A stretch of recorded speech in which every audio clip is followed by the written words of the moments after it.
ஆவியின் பட்டயம், இது கிறிஸ்துவின் வசனம். ஆவியின் பட்டயம் கிறிஸ்துவின் வசனம், நித்திய ராஜ்ய புது வாழ்வு வழங்கும். ஆவியின் பட்டயம், நித்திய ராஜ்ய புது வாழ்வு வழங்கும். ஆவியின் பட்டயம். வணக்கம் நேயர்களே, அன்பு சகோதரர்களே, சகோதரிகளே, பெரியோர்களே மற்றும் தாய்மார்களே. இந்த ஆவியின் பட்டயம் ஆவிக்குரிய நிகழ்ச்சிக்கு உங்களை வரவேற்பதில் மிகுந்த மகிழ்ச்சி அடைகிறோம். பொதுவாக இந்த உலகத்தில் பல துறைகள் உண்டு. ஒருவர் எந்த துறையை எடுத்துக்கொண்டாலும் அந்த துறையை பற்றி நன்கு அறிந்திருக்க வேண்டியது அவசியம் இல்லையா? ஒருவர் குறிப்பாக ஒரு மருத்துவர் எடுத்துக்கொண்டால், ஒரு மருத்துவர் ஒரு மனிதனுடைய உடலை பற்றியும் அதனுடைய செயல்திறன் பற்றியும் முழுமையாக அறிந்திருக்க வேண்டியது அவசியம் இல்லையா?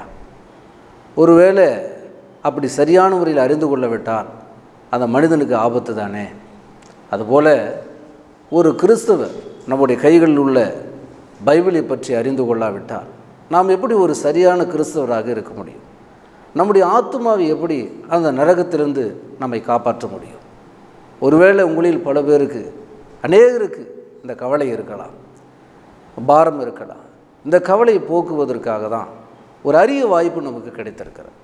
இந்த அரிய வாய்ப்பு நம்முடைய EKN பைபிள் ஸ்கூல் மூலமாக இந்த அரிய வாய்ப்பு நமக்கு கிடைத்திருக்கிறது. இன்று சொல்லப்படுகிற வசனங்களை நீங்கள் எழுதி கொண்டு அதை குறித்து சிந்தியுங்கள், அதை மற்றவர்களுக்கும் அறிவியுங்கள். நம்முடைய வேத ஆசிரியர், EKN பைபிள் ஸ்கூல் ஃபவுண்டருமான போதகர் EKN நத்தானியேல் ஐயா அவர்கள் நமக்கான சத்தியத்தை போதிப்பார். நித்திய ராஜ்ய புது வாழ்வு வழங்கும் ஆவியின் பட்டயம். Welcome to EKN Bible school.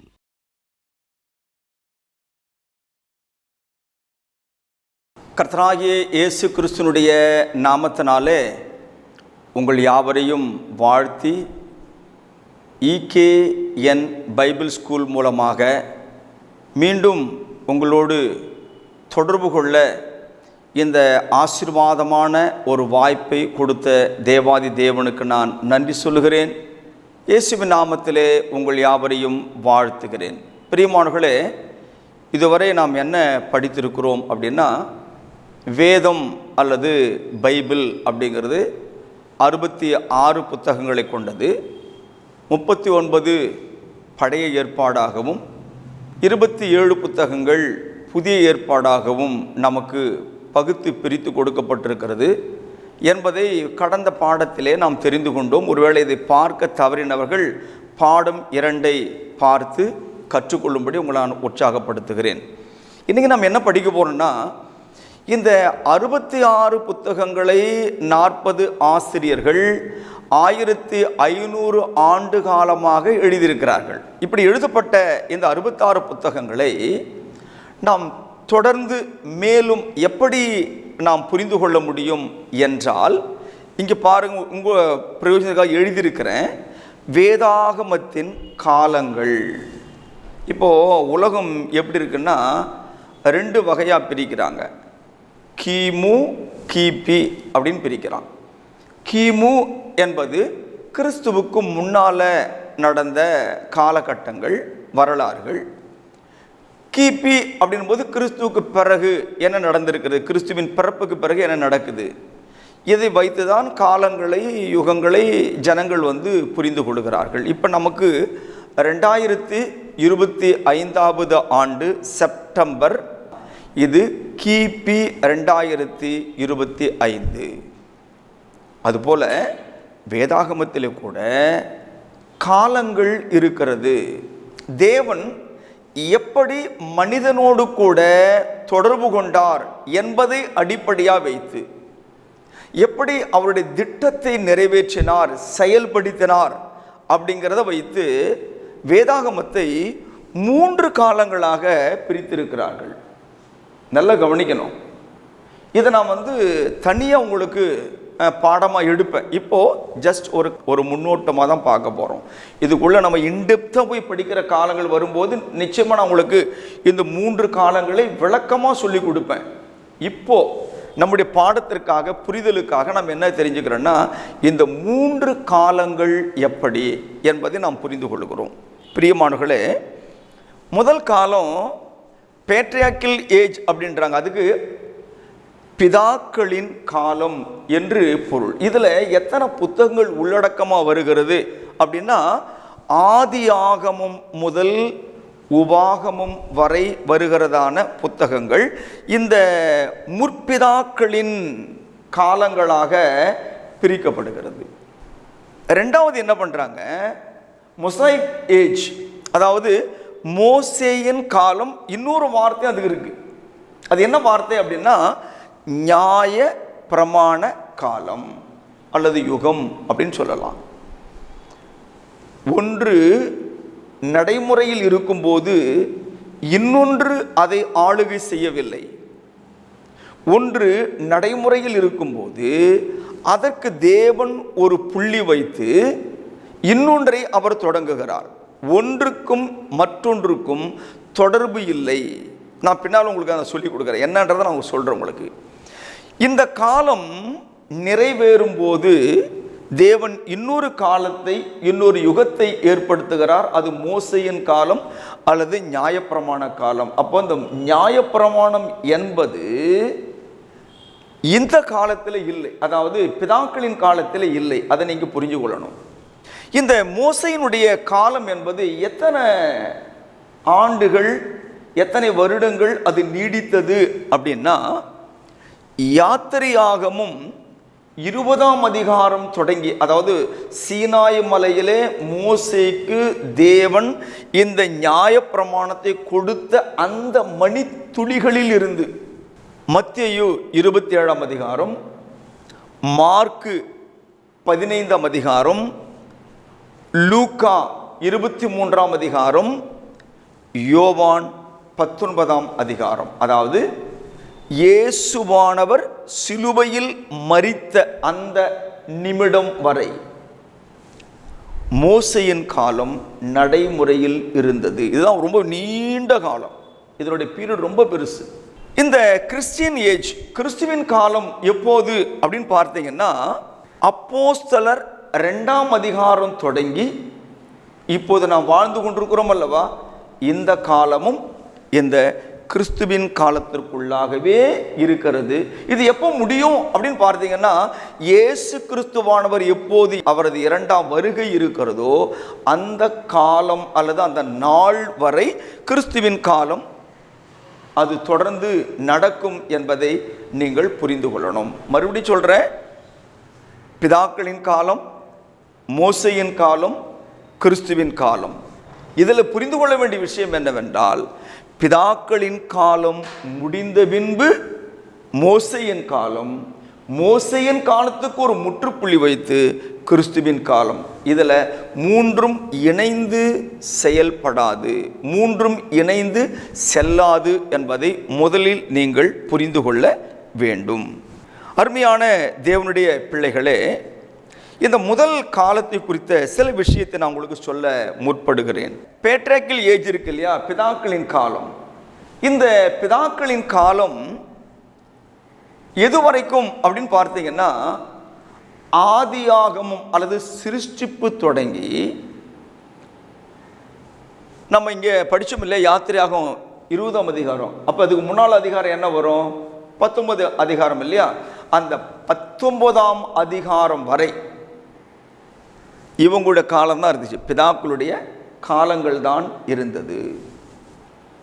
இந்த காலத்தில் என்ன நடந்துச்சுங்க அப்படின்னு கேட்டிங்கன்னா, இந்த காலங்களிலே நம்முடைய பிதாவாகிய தேவன், இந்த பிதாக்கள் என்ற ஒரு வார்த்தை நாம் எழுதியிருக்கிறோம் இல்லையா, இந்த பிதாக்களோடு நேரடியாக பேசினார்.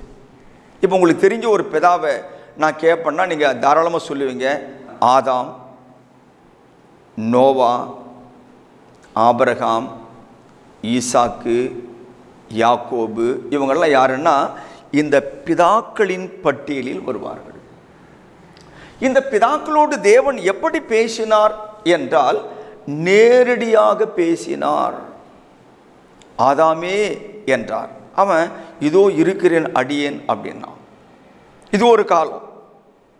அவன் பாவம் செய்து ஒளிந்து கொண்ட போது அந்த சாயங்கால வேளையிலே பிதாவாகிய தேவன் ஏதேன் தோட்டத்தில் வந்து அழைத்தார், ஆதாமே ஆதாமே நீ எங்கே இருக்கிறாய்? தேவன் வானத்தில் இருக்கிறார், ஆதாம் ஏதேன் தோட்டத்தில் இருக்கிறான். இவங்க ரெண்டு பேருக்கு இடையில யாருமே கிடையாது. நேரடியாக பேசுறார், ஆதாமே என்று அழைத்தார். அவருக்கு அடுத்து நோவாவுக்கோ என்றால் ஆதியாகமம் 6 படிக்கிறோம், தேவனுடைய கண்களிலே கிருபை கிடைத்தது. அப்போ நோவா கிட்ட எப்படி பேசினாரு? யாரையாகிலும் ஒரு இடைத்தரகரை வைத்து அல்லது மூன்றாவது ஒரு மனிதரை கூப்பிட்டு அப்படி பேசலை. அந்த நோவாவை அழைத்தார். இங்கே பார்ப்பா, நீ வந்து என் கண்களில் கிருபை கிடைச்சிருக்கு, நீ என் பார்வையில் நீதிமானாக இருக்கிற, உன்னையும் உன் குடும்பத்தையும் நான் வந்து காப்பாற்ற விரும்புகிறேன்.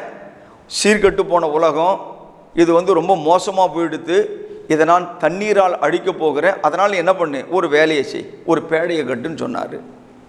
அந்த பேழை கட்டுகிற விஷயத்தில் அவன் என்னென்ன வேலை செய்ய வேண்டுமோ எல்லாவற்றையும் நேரடியாக அந்த நோவாவுக்கு அவர் பேசினார். இதில் இடைத்தரகர்கள் இல்லை. நீங்கள் நல்லா புரிந்து கொள்ள வேண்டும். மூன்றாவது ஆபிரகாமை ஆதியாகமம் 12ஆம் அதிகாரத்தில் தான் தேவன் அழைக்கிறார். இப்போ அழைப்பதற்கு அவங்க அப்பா தேராக அவர் கூப்பிடல, இல்லை யாரோ ஒருத்தர் கூப்பிட்டு நான் ஆபிரகாமை தெரிந்து கொண்டிருக்கிறேன், நீ போய் அவன்கிட்ட பேசுன்னு சொல்லலை. என்ன சொன்னார்? ஆபிரகாமை பார்த்து, நீ உன் இனத்தையும் உன் வீட்டையும் உன் ஜனத்தையும் விட்டு நான் காண்பிக்கும் இடத்துக்கு நீ போ. நேரடியாக பேசிட்டாருங்க. இதுதான் இந்த காலத்தில் தேவன் பின்பற்றின ஒரு முறை. தெரிஞ்சுக்குங்க. இதற்கு வசனங்கள் வேண்டும் அப்படின்னா ஆதியாகமம் 12ஆம் அதிகாரத்தில் 1, 2, 3 வசனங்களை நீங்கள் வாசிக்கலாம். புதிய ஏற்பாட்டில் ஒரு அழகான ஒரு பகுதி கொடுத்துருக்கிறதுங்க. எபிரேயர் 1ஆம் அதிகாரத்தில் 1, 2 வசனத்தை நீங்கள் வாசிக்கும்போது, பூர்வ காலங்களில் பங்கு பங்காகவும் வகை வகையாகவும் தீர்க்கதரிசிகள் மூலமாய் பிதாக்களுக்கு திருவுளம் பற்றின தேவன். ஆக நம்முடைய வேதம் ஒவ்வொரு காலங்களில் ஒவ்வொரு முறைகளை தேவன் கையாண்டிருக்கிறார். இது என்ன முறைன்னா டைரக்டா பேசுற முறை. ஆதாமே, ஈசாக்கே, யாக்கோபே என்பது தேவன் காண்பித்த முறை. ரைட். இந்த காலத்தில் இன்னொரு விஷயத்தை நாம் தெரிந்து கொள்ளணும். என்னன்னா, இவர்கள் இப்படித்தான் பாட வேண்டும் என்று சட்டம் இல்லை, இப்படித்தான் தொழுது கொள்ள வேண்டும், இப்படித்தான் ஆராதிக்க வேண்டும், இந்த நாளில் பண்டிகை கொண்டாட வேண்டும், இந்த மிருகத்தை தான் பலியிட வேண்டும். இங்கே எந்த சட்டதிட்டமும் கொடுக்கப்படவில்லை. ஆபிரகாம் பார்த்தாரு, நோவா பார்த்தாரு, அவங்க ஏதோ சில ஆடு மாடுகளை பிடித்தார்கள், ஒரு பலிப்படம் கட்டினாங்க, அங்கே பலியிட்டாங்க, தேவனை தொழுது கொண்டார்கள். பாடினார்களா? எனக்கு தெரியாது. அவர்கள் குதித்தார்களா? எனக்கு தெரியாது. அவர்கள் துதி ஆராதனை செய்தார்களா? எனக்கு தெரியாது. ஏனென்றால் நான் போதிக்கிற இந்த வேதத்தில் அது எழுதப்படவில்லை. ஆகவே சிம்பிளாக ஒன்று சொல்லணும் அப்படின்னா, அவர்கள் பலிப்பீடம் கட்டி பலி செலுத்தி தேவனை தொழுது கொண்டார்கள். அவ்வளோதான் தெரியும் எனக்கு. அந்த வகையில் நீங்கள் போவீங்க அப்படின்னா, ஆதியாகம புத்தகத்தில் 8ஆவது அதிகாரம் 20வது வேத வசனத்தை நான் வாசிக்கிறேன். அப்பொழுது நோவா கர்த்தருக்கு ஒரு பலிப்பீடம் கட்டி சுத்தமான சகல மிருகங்களிலும் சுத்தமான சகல பறவைகளிலும் சிலவற்றை தெரிந்து கொண்டு அவைகளை பலிப்படுத்தி மேல் தகன பலிகளாக பலியிட்டான். நம்ம இந்த காலத்தில் வரும்போது சில குறிப்புகளை வாசிப்போம், நல்லா கவனிங்க. அவன் பலியிட்டான். அவன் தோல் உரிச்சானா, குண்டிகாய்கள் எடுத்தானா, ஜவ்வு எடுத்தானா, அதில் இருக்கிற கொழுப்பை தகனித்தானா, அதெல்லாம் ஒன்றும் கிடையாதுங்க, நமக்கு சொல்லப்படவில்லை. அதற்கடுத்து ஆதியாகமும் 12ஆம் அதிகாரத்தில் ஆபிரகாமை குறித்து சொல்லப்படுகிறது. 8வது வசனத்தை நான் வாசிக்கிறேன், கவனியுங்கள். பின்பு அவன் அவ்விடம் விட்டு பெயர்ந்து, அதாவது ஆபிரகாம், பெத்தேலுக்கு கிழக்கே இருக்கும் மலைக்கு போய், பெத்தேல் தனக்கு மேற்காகவும் ஆயி கிழக்காகவும் இருக்க கூடாரம் போட்டு, கவனிங்க, அங்கே கர்த்தருக்கு ஒரு பலிபீடத்தை கட்டி கர்த்தருடைய நாமத்தை தொழுது கொண்டான். இப்போ நோவா கட்டின பலிபீடம் வேற ஒரு இடம், ஆபிரகாம் கட்டுகிற பலிபீடம் வேற ஒரு இடம். ஆபிரகாமும் நோவாவும் ஒரே மாதிரி பலிபீடம் கட்டி தொழுது கொண்டார்கள். ஆனால் இடையில என்ன செய்தார்கள் என்று நமக்கு சொல்லப்படவில்லை. அது ரொம்ப சிம்பிளான ஒரு ஆராதனையாக இருந்திருக்கிறது. 26வது அதிகாரம் ஆதியாகமத்தில் 24வது வசனத்தை நான் வாசிக்கிறேன், கவனியுங்கள். அன்று ராத்திரியிலே கர்த்தர் அவனுக்கு தரிசனமாகி, அதாவது ஈசாக்குக்கு தரிசனமாகிறார்.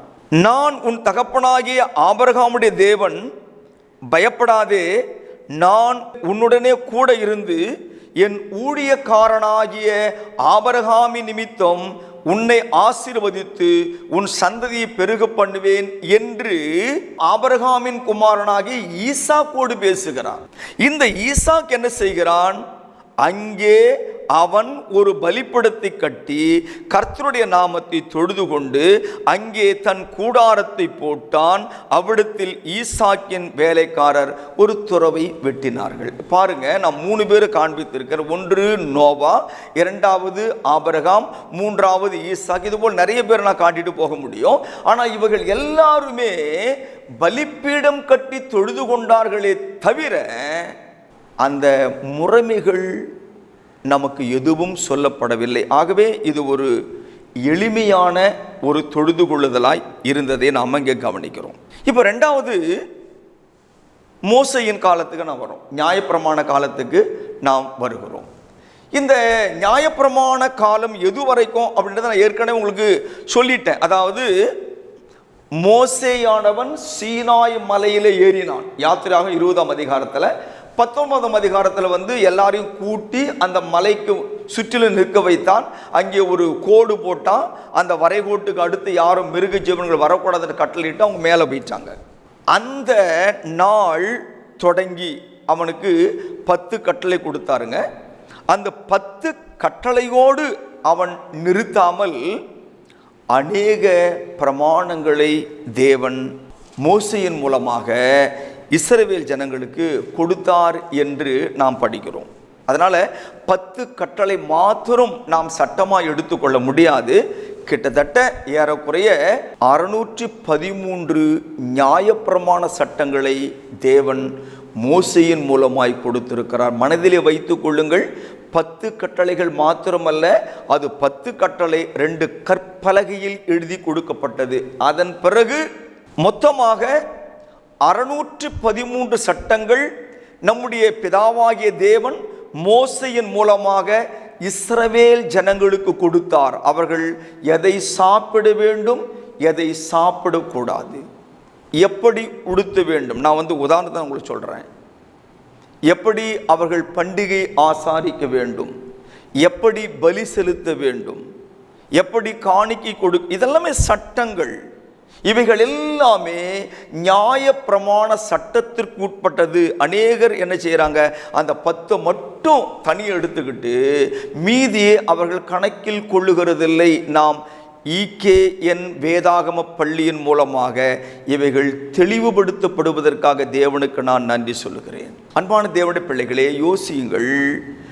தேவன் மோசேயை கொண்டு சீனாய் மலையில் கொடுத்தது 10 கட்டளைகள் தான். நான் இல்லை என்று மறுக்கவில்லை.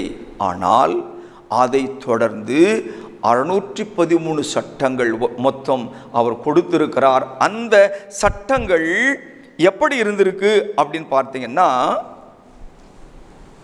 இந்த காலத்திற்கும், அதாவது பிதாக்களின் காலத்திற்கும் மோசையின் காலத்திற்கும் மாபெரும் வித்தியாசத்தை நம்மாலே பார்க்க முடியும். கவனிங்க, இப்போது தொழுகை அல்லது ஆராதனை என்பது சட்டமாக்கப்பட்டது. இப்போ சட்டம் கிடையாது, இப்படிதான் சட்டம் கிடையாது, நல்லா புரிஞ்சுங்க. ஆனால் இந்த காலத்தில் இது சட்டமாக்கப்பட்டது. நான் காண்பித்தேன். நோவா ஒரு இடத்துல தொழுது கொண்டார், ஆபிரகாம் ஒரு இடத்துல தொழுது கொண்டார், ஈசாக்கு ஒரு இடத்துல தொழுது கொண்டார், யாக்கோபு வேறு இடத்துல தொழுது கொண்டார். இவங்க ஒரே இடத்துல ஒரே மாதிரி எனக்கு தெரியாது, ஆனால் வெவ்வேறு இடங்கள். நீங்கள் உங்கள் வேதாகமத்தை என்னோடு கூட திறந்து கொள்ளுங்கள்.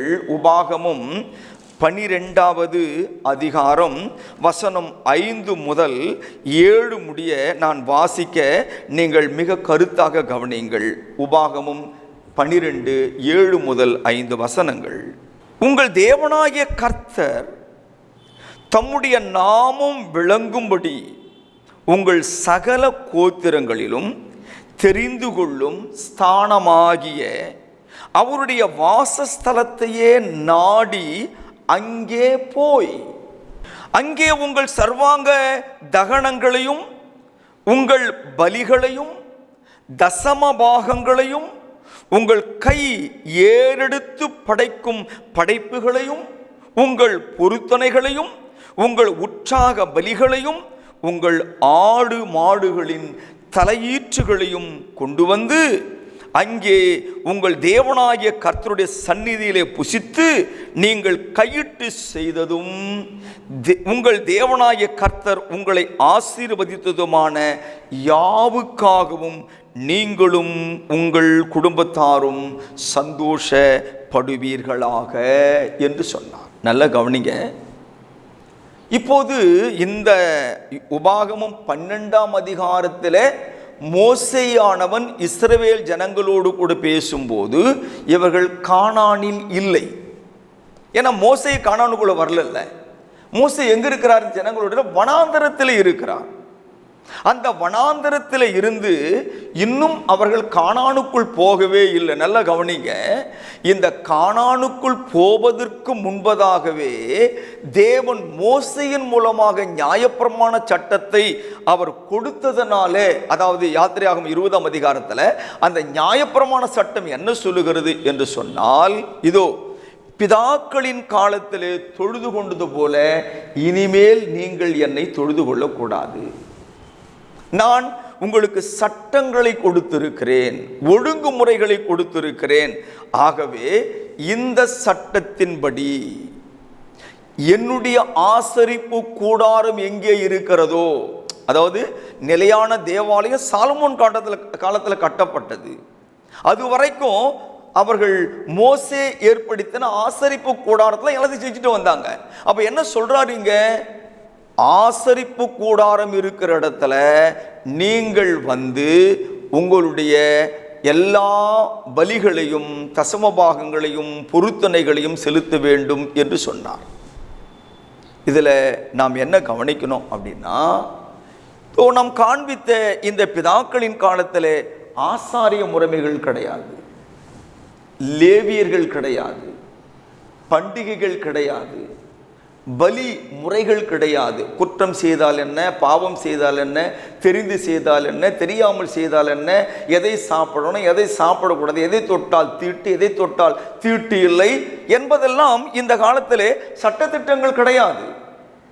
ஆனால் இந்த காலத்தில் வரும்போது நீ இதை தொட்டால் தீட்டு, இதை தொட்டால் தீட்டு, இது நீ சாப்பிட்டால் தீட்டு என்ற அந்த முறைகள் நமக்கு வந்தது.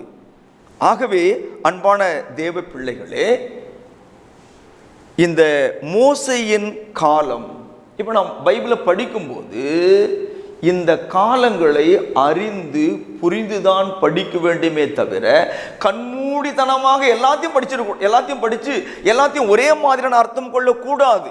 அப்படி அர்த்தம் கொள்ளுகிறதுனாலே தான் தவறு ஏற்படுகிறது. அதனால தான் உங்களுக்கு பகுத்து நான் படித்து காண்பித்து வருகிறேன். அதே உபாகம புத்தகத்தில் 12ஆம் அதிகாரம் 13, 14 வசனத்தை நான் வாசிக்கிறேன், கவனியுங்கள். கண்ட இடமெல்லாம் நீ உன் சர்வாங்க தகன பலிகளை இடாதபடிக்கு எச்சரிக்கையா இரு. ஆபிரகாம் அந்த சட்டம் இருந்துச்சா? ஈசாக்கு அந்த சட்டம் இருந்துதா? நோவா அந்த சட்டத்தின்படி தான் பலியிட்டாரா? இல்லையே. அப்போ இந்த காலம் என்பது அது முடிவுற்று இன்னொன்று தொடங்குகிறது. ரெண்டையும் போட்டு நம்ம குழப்பக்கூடாது. ரெண்டையும் சேர்த்து நம்ம என்ன செய்யக்கூடாது, மெர்ஜி பண்ணக்கூடாது. இது வேறு இது வேறு, ஆனால் எல்லாமே எங்கே இருக்குது? பைபிளில் தான் இருக்குது. காலங்களை அறிந்து நாம் வேதாகமத்தை புரிந்து கொள்ள வேண்டும். பிரியமானவர்களே, கண்ட இடமெல்லாம் நீ சர்வாங்க தகன பலிகளை இடாதபடிக்கு எச்சரிக்கையாயிரு. உன் கோத்திரங்கள் ஒன்றில் கர்த்தர் தெரிந்து கொள்ளும் இடத்தில் மாத்திரம் நீ உன் சர்வாங்க தகன பலிகளை இட்டு நான் உனக்கு கற்பிக்கிற யாவையும் அங்கே செய்வாயாக. நீ கொண்டு போவது குற்ற நிவாரண பலியா, பாவ நிவாரண பலியா, போஜன பலியா, தகன பலியா? ஒன்றுக்கு ஒரு முறை இருக்கு. அது எப்படி வெட்டணும், தோலை எப்படி உரிக்கணும், எதை எரிக்கணும், எது ஆசாரியனுக்கு, எது பலியிடுகிறவனுக்கு, எதை தகனிக்கணும், எங்கே அந்த ரத்தத்தை தெளிக்கணும். இந்த பலிகளிலே அந்த விவரமெல்லாம் சொல்லப்பட்டிருக்கிறது. ஆனால் இந்த இடத்துல அந்த விவரங்கள் இல்லை.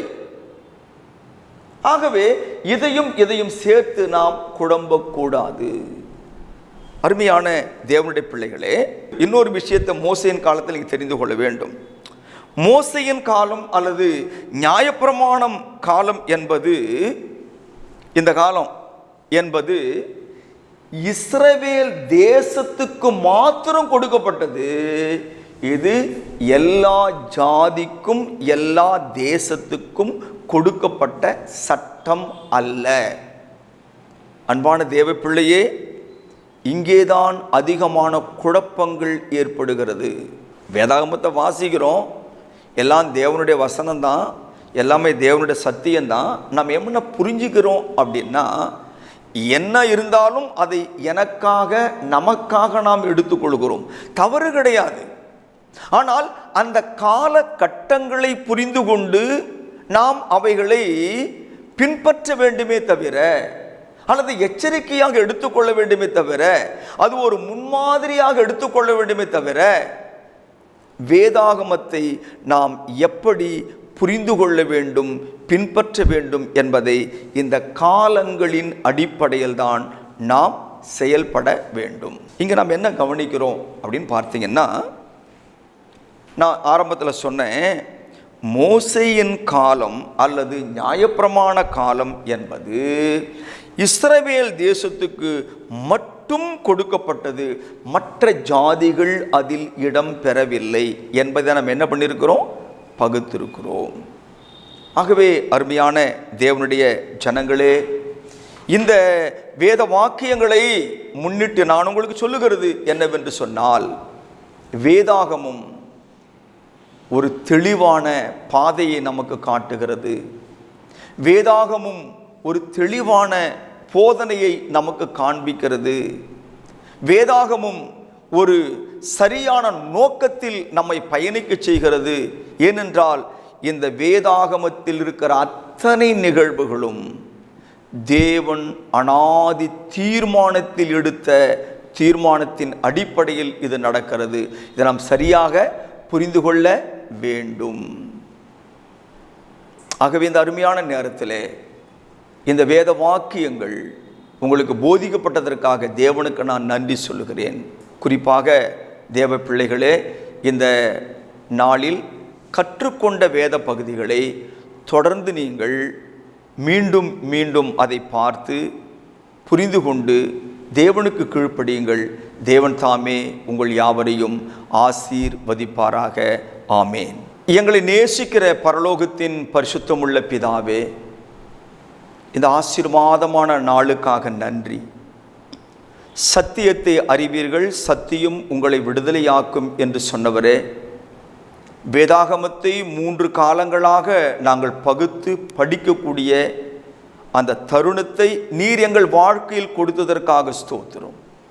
இனிவரும் காலங்களில் தகப்பனே, நாங்கள் வேதத்தை வாசிக்கும் போது பிதாக்களின் காலத்துக்கு உட்பட்டதா, மோசையின் நியாயப்பிரமாண காலத்துக்கு உட்பட்டதா, கிறிஸ்துவின் காலத்துக்கு உட்பட்டதா என்பதை பகுத்து பார்த்து புரிந்து கொண்டு அந்த சத்தியத்தை நாங்கள் கையாளும்படி எங்களுக்கு சிறந்த ஞானத்தையும் புத்தியையும் கொடுக்க வேண்டும் என்று செபிக்கிறோம். இதை கேட்டவர்களை ஆசீர்வதியும், இதை மற்றவர்களுக்கு கொண்டு போய் சேர்க்கிறவர்களை விசேஷமாய் ஆசீர்வதியும். அநேகருக்கு மனக்கண்கள் திறக்கப்பட கிருபை செய்யும். தொடர்ந்து காத்துக்கொள்ளும், ஆசீர்வதியும். இயேசு கிறிஸ்துவின் நாமத்தில் பிதாவே, ஆமேன். அன்பிற்குரியவர்களே, மேலும் இந்த பாடங்களை எங்களுடைய யூடியூப் சேனலான எட்டர்னல் கிங்டம் நியூ லைஃப் சேனலில் கண்டு தெய்வ ஆசீர்வாதங்களை பெற்று மகிழுங்கள். கிறிஸ்துவின் சபையார் உங்களை வாழ்த்துகிறார்கள்.